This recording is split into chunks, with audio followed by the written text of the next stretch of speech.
A cancer diagnosis is something that like lives with you forever. You're always just a survivor. It's never like you're cured. It was time for an MRI, and that's when they found another spot. A mother and daughter both diagnosed. Coming up, how early detection and knowing their family tree helped save their lives.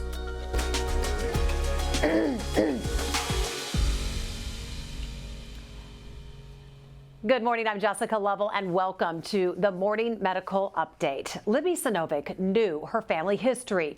She had lost her Aunt Debbie to breast cancer, and her mom, Kathy, had already survived breast cancer once.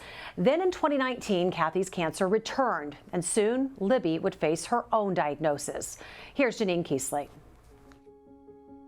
We just thought this is a fluke.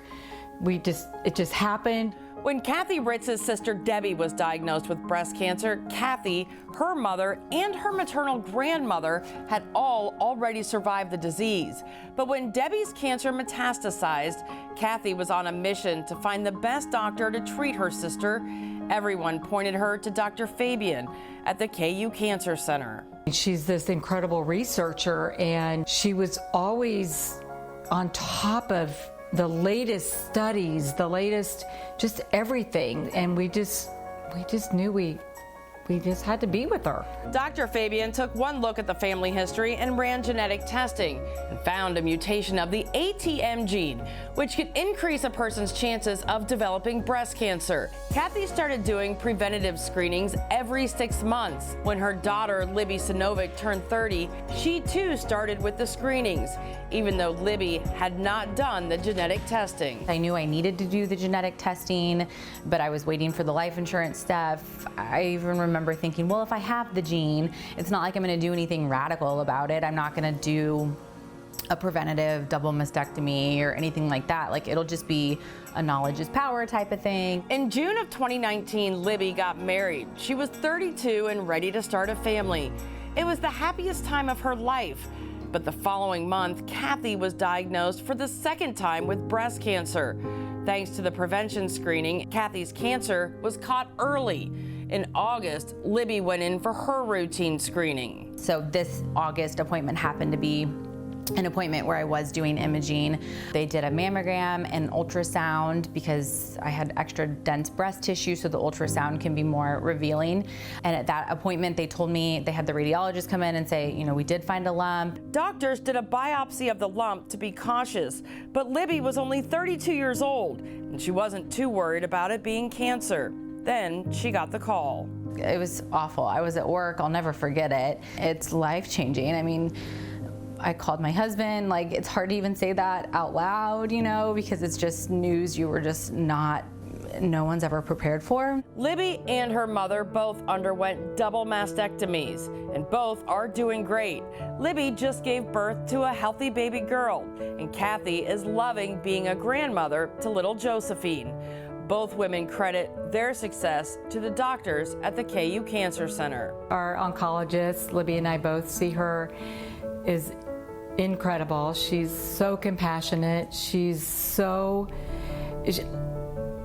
I'm at a loss for words to describe her. And just the care that we have had there has just been amazing. It really has. They're incredible. The care we received, it makes me emotional because I just always felt like we were such a priority. I always felt like we were heard.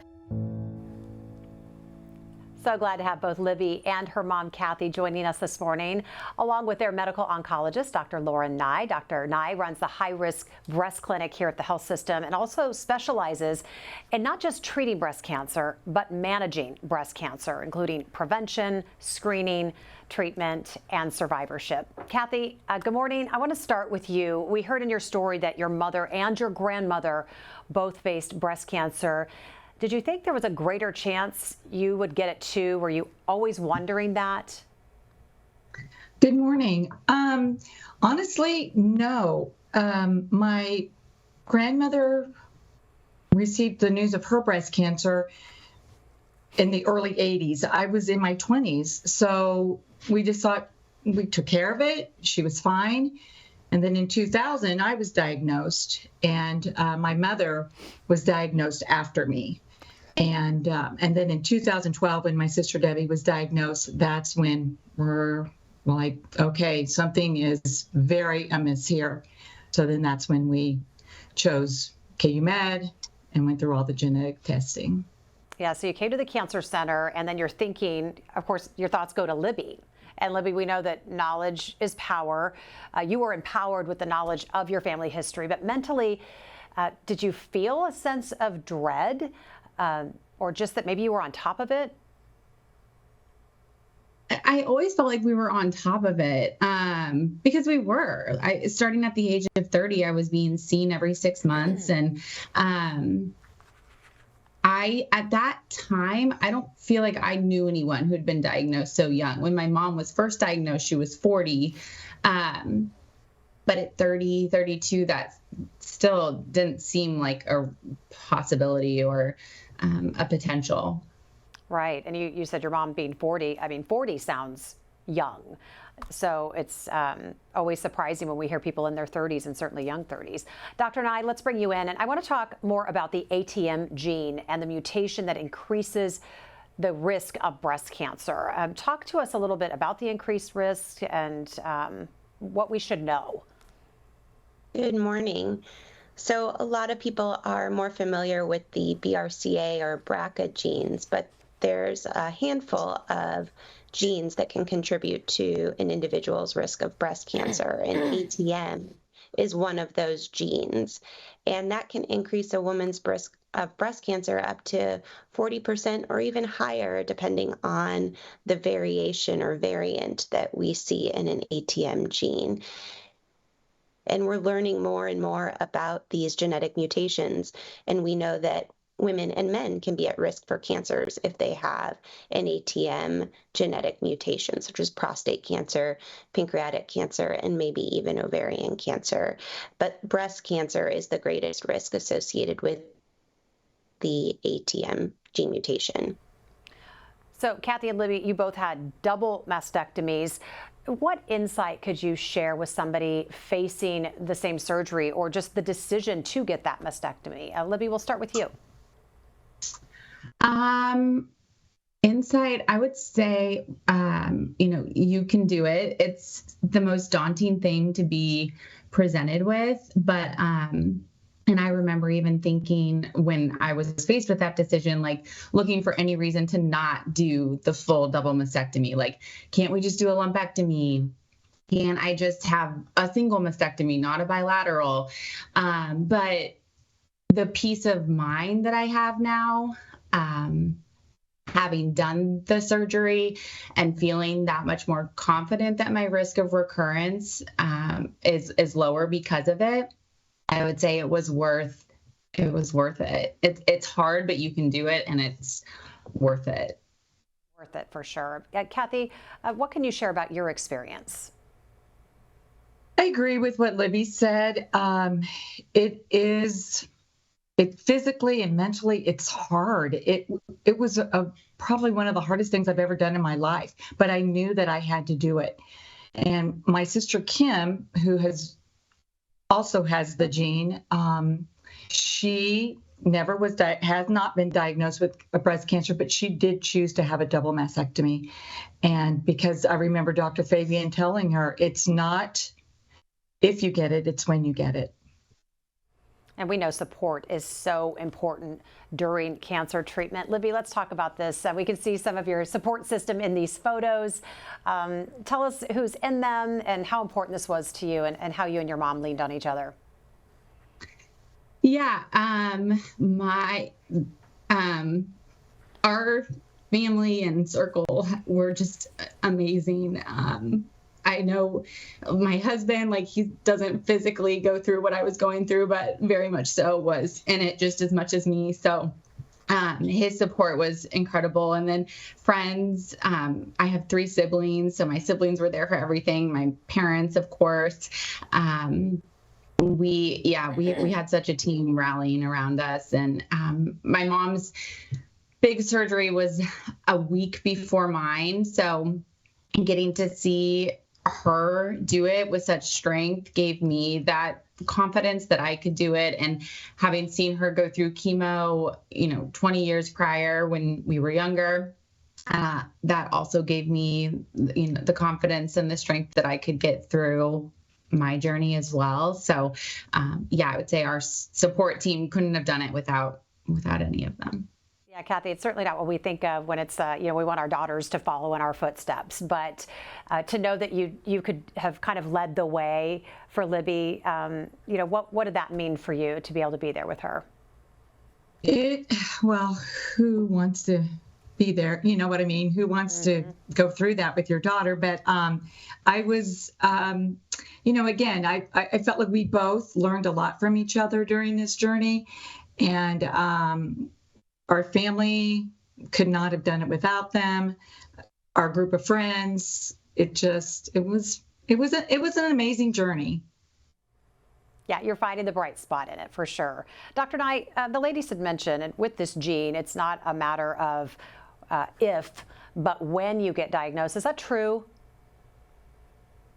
Not for everybody. So some individuals, there's a lot we're learning about genetics. So there's some families that might have an ATM mutation where we don't see a lot of cancer, or we haven't even seen a breast cancer. But then you have families like their family where probably majority of the women who have this ATM gene mutation have had breast cancer. And we think that's really telling to this story. And so talking to a genetic expert or genetic counselor about somebody's family history and their genetics is really important in that decision making. And I will say that along the way, Libby really took all the information she had to make her decisions. In the beginning, she wasn't ready for genetic testing, and that was okay. We were able to still do the important screening that she needed, and she wasn't ready for a bilateral mastectomy in the beginning. Unfortunately, breast cancer pushed her decision to be sooner than she was ready for, but she was able to take information that she learned from everyone and make the right decision for her along the way. And I think that's really important for everybody to know and understand. Yeah, and just how far everything has come since when her grandmother and her aunt were diagnosed. Just the new information that comes in and what you're able to do and present to her as options. Libby, I have to ask you about something. We were showing some photos earlier, and this cap. What's the cap that you're wearing during these chemo sessions? Yeah, so there's something called cold capping. It doesn't work for everyone. It's not even like promoted for every type of cancer or whatever type of chemo you're going through. But for mine, it did work. It's a process where you literally are wearing these freezing cold caps on your head throughout the entire day of chemo, not just during your infusion. You start it before, you are doing it throughout your treatment. And then when you get home from treatment, you're doing it. It's like a 8-hour day. And again, you're switching these freezing cold caps on and off your head in hopes to save your hair, which it did work for me. I lost some hair during chemo, but for the most part, I was able to save my hair. So when I was feeling good and going to work and doing normal things, I felt normal and didn't feel sick. And it was a blessing for me, especially at my age and everything. So. You feel better all around. Those little things matter, like our hair. We take that for granted, don't we? Yeah. So Dr. Nye, Libby started screening young at the age of 30 because of her family history, caught the cancer at stage 1A. So when we're talking about early detection, saving lives, how early was Libby's cancer caught? What did that mean? Her cancer was caught at the earliest stage that we can catch an invasive breast cancer. And that's why we have our high-risk clinic and why we make these recommendations for additional breast screening. We're lucky to have such an amazing breast imaging program that can offer breast MRIs. And now we also offer contrast-enhanced mammograms for women that can't do MRIs. So that additional screening really does allow for the early detection of breast cancer in women who are high risk. So it's really important to know your risk so you can get the appropriate screening that you need. So you mentioned that Libby and Kathy both got breast MRIs. I want to pull up Libby's first. Dr. Nye, what are we seeing in these images? Oh, thank goodness you put the one with the arrow. Our breast radiologist did that for us, but you can see in the breast that would be on the left of your screen, which is her right breast, there is a mass that the arrow is pointing to, and that little mass is not something that we were able to palpate in clinic or that Libby would have been able to feel on her own. It was because of the screening that we were able to identify that mass at such a small size. Let's go to Kathy's MRI and see what we're looking at there. Kind of similar, yes. Also an arrow there because that one looks even smaller on the screen. But again, something so small that I don't anticipate women would be able to feel, and they may not have any changes in their breast with a mass that small. And that's the importance of screening. We want women to be aware of their breast. I say self-breast awareness, know what they look and feel like, maybe once a month. But the screening is so important for early detection because those early stage breast cancers, we don't expect women to be able to feel. So as we've mentioned, Libby's cancer was caught early.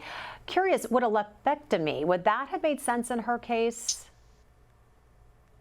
That's really a personal choice.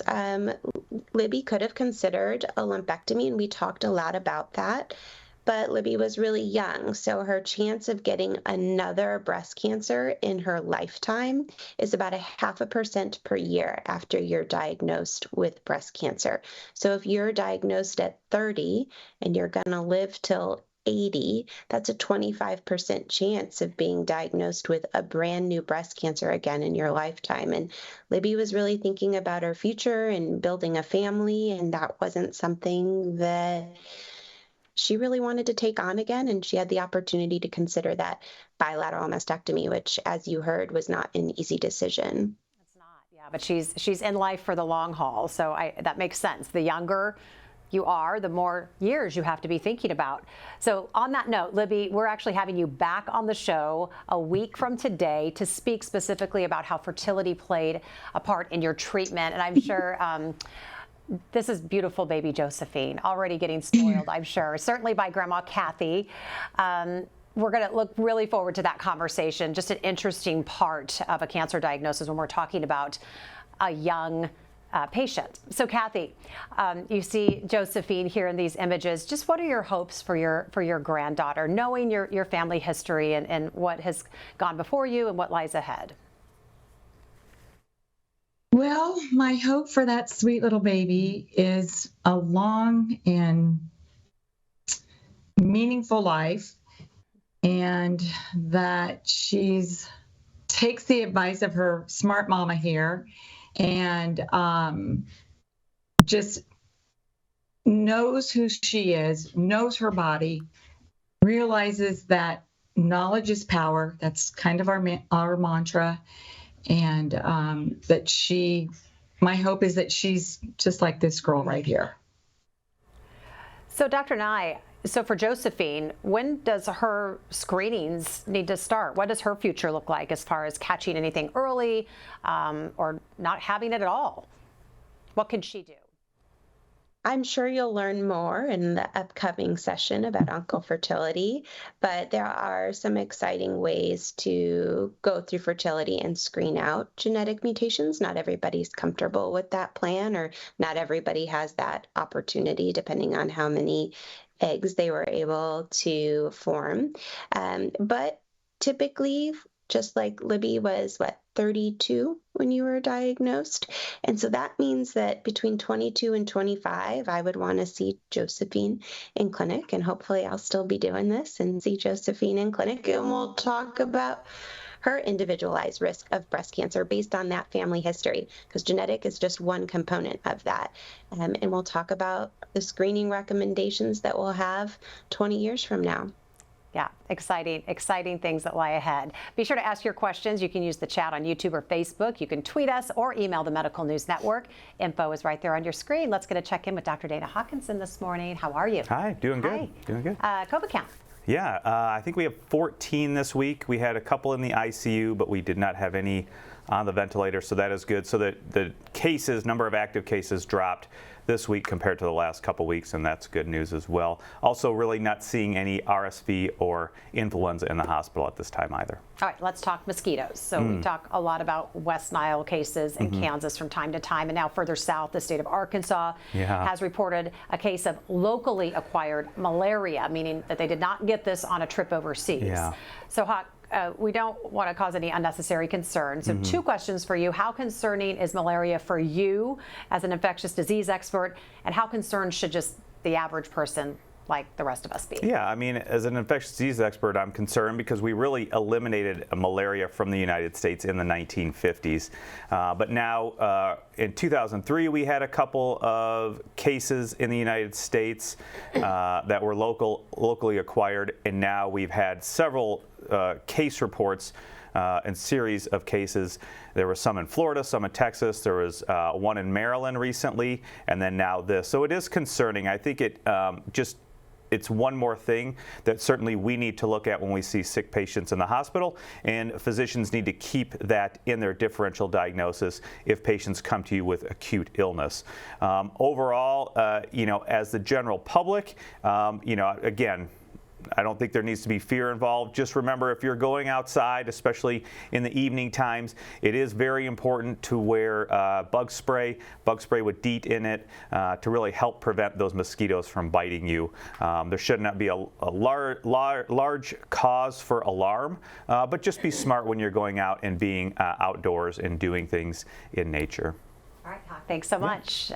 Let's get to some questions from our viewers today. Perry wants to know, Dr. Nye, and you mentioned how things are advancing so quickly in the field of breast cancer treatment, but if you've gotten a genetic test before, does it ever make sense to get another one? You get one, and then down the road, maybe something is advanced and could find something that it missed before. Any reason to get tested more than once?